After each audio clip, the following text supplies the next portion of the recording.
c'est l'histoire vraie d'un chanteur de charme des années 30 qui s'appelait le chanteur sans nom et qui chantait masqué d'un loup noir comme Zorro.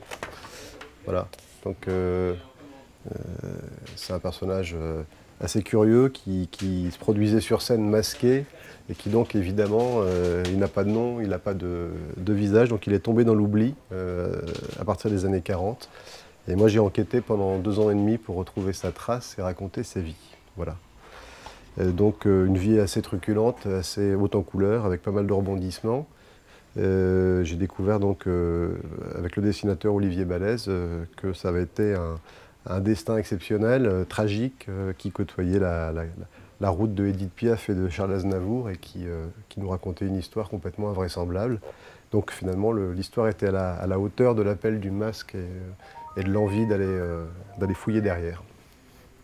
C'est un personnage paradoxal, c'est un paradoxe sur pattes, quoi, hein, le chanteur sans nom, puisque c'était en même temps une grande vedette, très grande vedette entre 35 et 42 à peu près. Tout le monde connaissait le chanteur sans nom à Paris, mais qu'est-ce qu'on connaissait? Il n'avait pas de nom, il n'avait pas de visage. Et donc c'est quelqu'un qui est vraiment tombé totalement dans l'oubli. Moi ce qui m'intéressait c'était comment on réussit à extirper, à retrouver le fil de quelque chose qui a été oublié. Et qu'est-ce qu'on a découvert? Un personnage roublard, escroc, qui avait énormément de défauts, qui finalement a peut-être pas mérité qu'on se souvienne de lui. Puis finalement, si, il y a plein de gens qui se souviennent de lui, qui ont envie de parler, qui ont envie de raconter quelque chose sur lui. Donc c'est ça qui m'a intrigué. Je me suis dit comment ça se fait.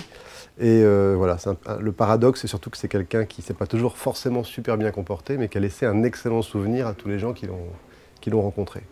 Donc c'est très touchant évidemment de découvrir que ce type-là, son souvenir refuse de mourir.